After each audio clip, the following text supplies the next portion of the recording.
20 February সকাল 9টা national burn and plastic surgery ইনস্টিটিউটের পার্কিং এরিয়াতে মোটরসাইকেল রেখে কাজে যোগ দেন প্রতিষ্ঠানটির একজন চিকিৎসক।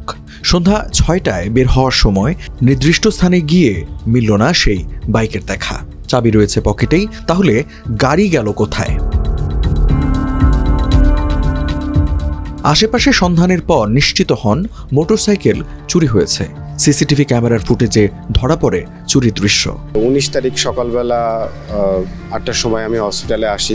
বাইকটা আমি রাখি আমাদের যে পার্কিং আছে সেখানে রাখি।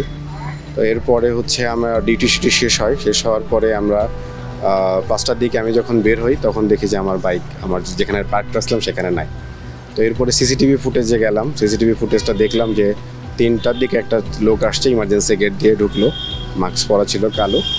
তো সিসিটিভি ফুটেজে তার পুরো ঢোকাটাই দেখা গেছে। এরপরে বাইকের কাছে গেল, তো এরপরে এখানে কিছু সময় ক্ষেপণ করলো, এদিকে ওদিকে ঘুরলো, তারপরে চাবি দিয়ে স্টার্ট দিয়ে বাইকটা নিয়ে 3:15-র দিকে বের হয়ে গেল। আর এর আগে হেলমেট কয়েকবার চুরি হয়েছে, আমার নিজেরও একটা হেলমেট চুরি হয়েছে।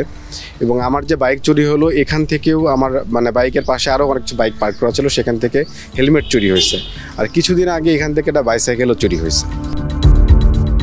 হাসপাতালের সিসিটিভি ফুটেজে দেখা যায় চেক শার্ট ও মুখে মাস্ক পরা এক ব্যক্তি মোবাইল ফোন হাতে নিয়ে বাইকের কাছে যান।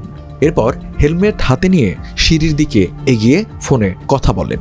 এরপর কয়েক সেকেন্ডের মধ্যেই বাইক চালিয়ে পার্কিং এরিয়া থেকে বের হয় সেই ব্যক্তি। এখন আমাদের আসলে নিরাপত্তা নিয়ে আমরা আসলে খুব চিন্তিত। আমাদের চলাফেরা, আমাদের পার্সোনাল যে সহায় সম্পত্তি যেটা দিয়েই আমরা থাকি না কেন, আমাদের নিরাপত্তা না থাকলে পরে আসলে আমাদের চলাফেরা করাটা কঠিন হয়ে যাচ্ছে।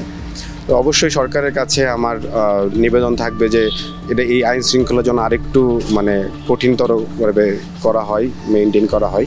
বাইক চুরির ঘটনায় শাহবাগ থানায় লিখিত অভিযোগ করেন ভুক্তভোগী চিকিৎসক। গুরুত্বের সঙ্গে তদন্তের আশ্বাস দিয়েছেন সংশ্লিষ্ট পুলিশ কর্মকর্তা।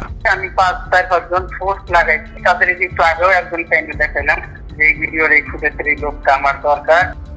এখনো কেউ ওইভাবে ট্রেস করতে পারেনি আর কি। এটা তদন্তাধীন খোঁজা হচ্ছে, ও শনাক্ত হলেই হয়তো আমরা ফলাফল পাবো। এর আগেও হাসপাতাল থেকে বেশ কিছু জিনিস চুরি হয়েছে বলে জানান ওই চিকিৎসক।